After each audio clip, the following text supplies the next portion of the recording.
Classroom for heroes episode 8 की starting में सारी लड़कियां कुछ चीज को देख रही होती है, जो देखकर अर्नेस्ट उनके पास आकर बोलती है, आखिरकार तुम लोग क्या देख रहे हो। तभी एक लड़की बोलती है, देखो यहाँ पर एक बहुत ही बड़ा मशीन पड़ा हुआ है और यहीं पर ये जो मशीन होता है वो अचानक से ब्लेड का एक प्रोजेक्शन दिखा देता है। वही दूसरी तरफ जो ब्लेड होता है वो क्यू को समझा रहा होता है कि वो 15% से ज्यादा पावर यूज नहीं कर सकता और अगर उसने इससे ज्यादा पावर यूज कर लिया तो वो मारा जाएगा। तभी सब लड़कियां मिलकर उस मशीन को ब्लेड के पास लेकर आती है और वो बोलते हैं, ब्लेड देखो तुमसे ये मशीन मिलना चाहता है। लेकिन जैसे ही ब्लेड उस मशीन को देखता है अचानक से वो उस मशीन के ऊपर वार करके उसका पूरा चकना चूर कर देता है, जिस वजह से अर्नेस्ट और बाकी लड़कियां ब्लेड के ऊपर गुस्सा करने लग जाती है। वहीं पर ब्लेड भी काफी ज्यादा शॉक्ड होता है और वो अपने मन में बोलता है, मेरा पावर इतना ज्यादा था कि मेरा तो तलवार ही टूट गया। फिर हम देख पाते हैं कि वो मशीन असल में डिस्ट्रॉय नहीं होता है, वो तो अर्नेस्ट को स्कैन कर रहा होता है। फिर वो अपने आप को रीअसेंबल कर लेता है, लेकिन इस बार ये मशीन एक लड़की में कन्वर्ट हो जाता है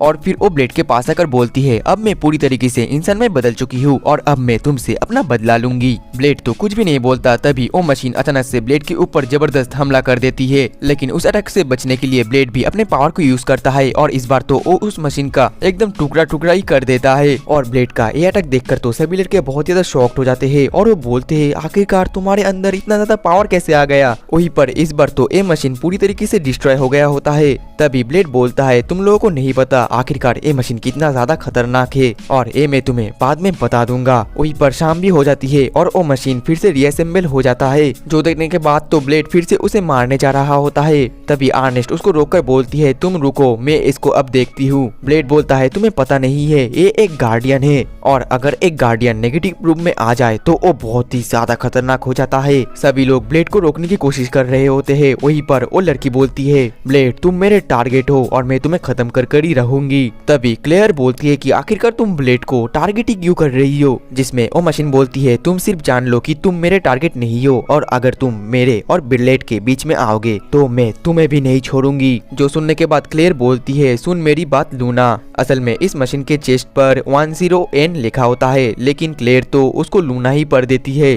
और क्लेयर बोलती है, अगर तुम ब्लेड को मारना चाहते हो तो हम भी तुम्हारी मदद करेंगे। जो सुनकर तो उस मशीन को भी काफी ज्यादा अच्छा लगता है और वो तो उन लोगों के साथ हाथ मिलाने लगती है। देन अगले सीन में हम एक लड़के को देख पाते हैं और बाकी सभी को भी देख पाते हैं, जो कि एक मीटिंग कर रहे होते हैं। वहीं पर वो लड़का लोना से पूछता है, लोना आखिरकार तुम ब्लेड को मारना क्यों चाहती हो, जिसमें लोना बताती है, ब्लेड मेरी उस जगह पर हाथ लगाया था और उसने एक बार नहीं बार बार हाथ लगाया था। जो सुनने के बाद सभी लड़कियां बहुत ज्यादा गलत समझती है और शर्माने भी लगती है। ये सुनकर तो ब्लेड उन लोगों को समझाने लगता है, ये जैसा बोल रही है वैसा बिल्कुल भी नहीं है, तुम लोग मुझे गलत समझ रहे हो। असल में एक बहुत ही बड़ा एक हेडक्वार्टर है जो कि एक लाइब्रेरी को कंट्रोल करता है और वहाँ पर घुसने की इजाजत किसी को नहीं है, और लेकिन मैं उस जगह पर ही गया था और ये सब कुछ तो मैंने अर्नेस्ट के लिए ही किया था। असल में ये सब कुछ उस दिन की बात होती है जिस दिन अर्नेस्ट डीमन में बदल जाती है। और ये सुनने के बाद अर्नेस्ट भी समझ जाती है कि आखिरकार ब्लेड कौन सा हेडक्वार्टर के बारे में बात करना चाहता है। तभी वो मशीन बोलने लगती है, मैं इसी कारण से ब्लेड के ऊपर गुस्सा हूँ क्योंकि उसने मेरे बहुत बार टुकड़े किए। और इतनी बार ये बात सुनकर ब्लेड बहुत ज्यादा गुस्सा हो जाता है और वो तो इस बार गुस्सा होकर वहाँ से चला जाता है।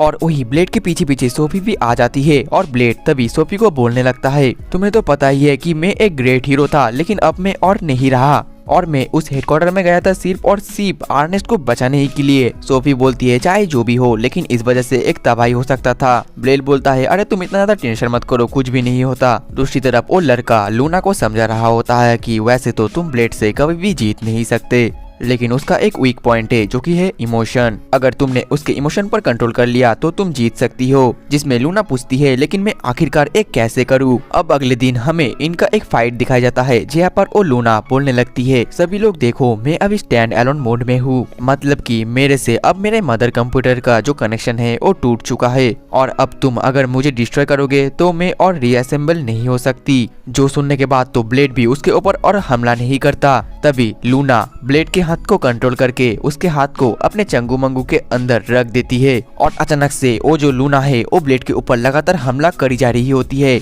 लेकिन ब्लेड एक भी बार उसके ऊपर हमला नहीं करता। अगर ब्लेड उसके ऊपर हमला करता तो वो और फिर से रीअसेंबल नहीं हो पाती। वहीं पर ब्लेड तो कई बार मार खाई जा रहा होता है। तभी लूना पूछने लगती है कि आखिरकार तुम हार क्यों नहीं मान लेते? अगर तुम हार मान लेते हो तो ये तुम्हारे लिए बहुत ज्यादा आसानी हो सकती है। जो सुनने के बाद ब्लेड बोलता है हाँ मुझे भी यही लगता है। और फिर फाइनली जो ब्लेड होता है वो हार मान लेता है और फिर सारे लोग लूना को चीयर अप करने लगते हैं। और इतना सारा चीयर अप देखकर लूना के फेस में एक स्माइल आता है। देन अगले सीन में हम लूना को कैंटीन में देख पाते हैं जो कि खाना नहीं खा रही होती है, जिस वजह से सभी लोग उसके लिए परेशान होते हैं। लूना बोलती है असल में मेरा कनेक्शन मदर कंप्यूटर से टूट गया है, जिस वजह से मुझे और कोई ऑर्डर देने वाला नहीं है और मुझे पता नहीं है कि अब मुझे क्या करना है आगे। वहीं पर मदर कंप्यूटर भी इसके साथ अपना और कनेक्ट करने का कोई मौका नहीं देती है क्योंकि लूना ने खुद के मर्जी से ही कनेक्शन तोड़ा होता है। इसके बाद जो लूना होता है वो तो ब्लेड के सामने बोलने लगती है प्लीज आप मेरे मास्टर बन जाइए। ब्लेड बोलता है कि नहीं मैं तुम्हारा मास्टर नहीं बनूंगा। लूना बोलती है अब मैं और मदर कंप्यूटर से कनेक्ट नहीं कर सकती। फिर वो एक टाइम निकालती है और बोलती है अब मेरे पास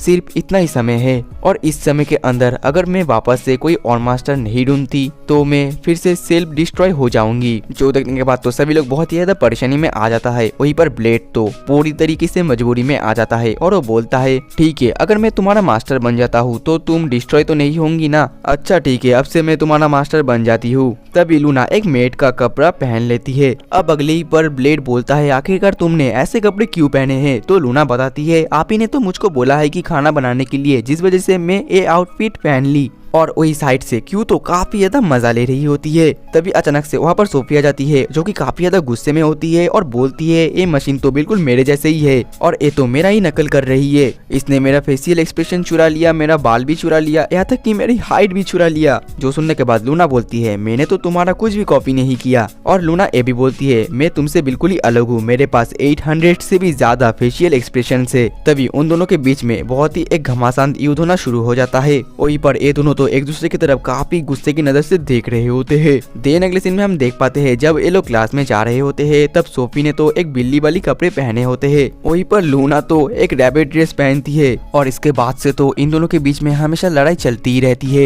ये दोनों कुछ न कुछ बात को लेकर लड़ते ही रहते हैं, यहाँ तक कि ये दोनों तो ब्लेड को नहला भी देते हैं और यहाँ तक कि ये लोग ब्लेड के सोने के कमरे में भी आ जाते हैं और बोलते हैं कि आप सो जाइए और हम दोनों आपको देखते रहेंगे। ये सब कुछ देखकर ब्लेड बोलता है तुम्हारा जो इच्छा वो करो और ये बोलने के बाद ही वो सो जाता है। इसके बाद ये दोनों आपस में बात करने लगते हैं। सोफी बोलती है मैं 7 दिन बिना सोकर रह सकती हूँ। जो सुनने के बाद तो लूना उसकी मजाक उड़ाने लगती है और बोलती है मैं तो जिंदगी भर नहीं सोकर रह सकती हूँ। और फिर ये दोनों तो अपना अपना लाइफ स्टोरी बताने लगते हैं। वहीं पर लूना बताती है जब हेडक्वार्टर में कोई भी नहीं आता था मैं हमेशा अकेली रहती थी, लेकिन जब जब वहाँ पर ब्लेड आता था तो मैं उसके साथ बहुत ज्यादा मजा करती थी। वहीं पर सोफी भी बोलने लगती है मैं भी हमेशा अकेले रहती थी और मैं तो एक कार कोठरी में बंद थी, लेकिन जब से मैं ब्लेड से मिला तब से मुझे पता चला कि जिंदगी जी कैसी जाती है। और फिर ये दोनों तो अपना बात को बहुत ही ज्यादा करते ही जाते हैं और इसके बाद तो इन दोनों के बीच में एक दोस्ती जैसा बन जाता है। दूसरी तरफ हम ब्लेड को भी देख पाते हैं जो कि सोया नहीं होता और वो तो इन दोनों की बातें सुनकर काफी ज्यादा खुश हो रहा होता है। अब अगले दिन हम देख पाते हैं कि लूना का जो एक्सप्लोजन काउंटडाउन होता है वो तो रुकता ही नहीं है। तभी एक लड़का चेक कर कर बोलता है लूना का मास्टर अगर कोई ह्यूमन या कोई और बने तो इससे कुछ भी काम नहीं होगा। वहीं पर इनके पास तो अभी भी कुछ ही घंटे बचे होते हैं। तभी लूना बताने लगती है कि सच बताओ तो तुम लोगों से मिलकर मुझे बहुत ही अच्छा फील हुआ, क्योंकि पहले मुझे पता नहीं था कि जिंदगी जीना क्या होता है, दोस्ती क्या होता है, लेकिन तुम लोगों से मिलकर मुझे बहुत ज्यादा अच्छा लगा। अब अगले ही पल ये लोग सभी दुखी होते हैं, जिसके बाद ये लोग लूना के लिए एक फेयरवेल पार्टी रखते हैं। वही साइड से सोफी लूना को समझा रही होती है, बोलती है कि तुम दुखी मत हो, सारे लोग तुमको यहाँ पर खुश देखना चाहते हैं। वहीं पर सभी लोग लूना को प्रिंसेस बनाकर वहाँ पर सबसे स्पेशल बनाने की कोशिश भी करते हैं।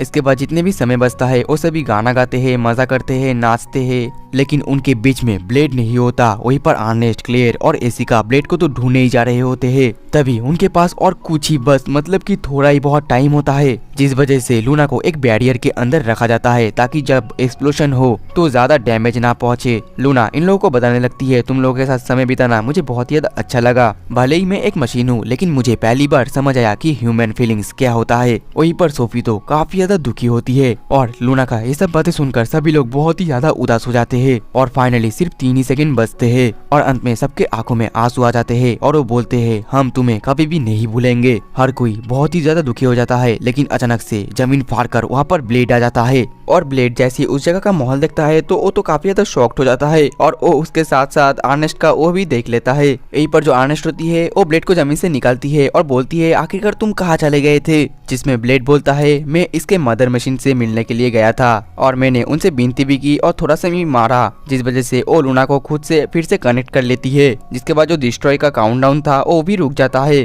फिर सभी लोग बहुत ज्यादा खुश हो जाते हैं और सोफी उसके पास आकर बोलती है तुम जाओ और अपना पूरी तरीके से इमोशन बाहर निकाल दो। ये सुनने के बाद लूना सीधा जाकर ब्लेड को हक कर लेती है और रोने लगती है और बोलती है मास्टर मैं आपको कभी भी खोना नहीं चाहती। और वो तो बिल्कुल ब्लेड के ऊपर ही आ जाती है और उसके चंगू मंगू ब्लेड के मुंह के साथ टच हो रहे थे। और ये देखकर अर्नेस्ट भी शर्मा जाती है और बोलती है कि लूना ब्लेड के ऊपर से हटो। और इसी के साथ ही हमारा एपिसोड 8 खत्म हो जाता है। तो दोस्तों मिलते हैं नेक्स्ट एपिसोड में, तब तक के लिए टाटा बाय बाय सायोनारा।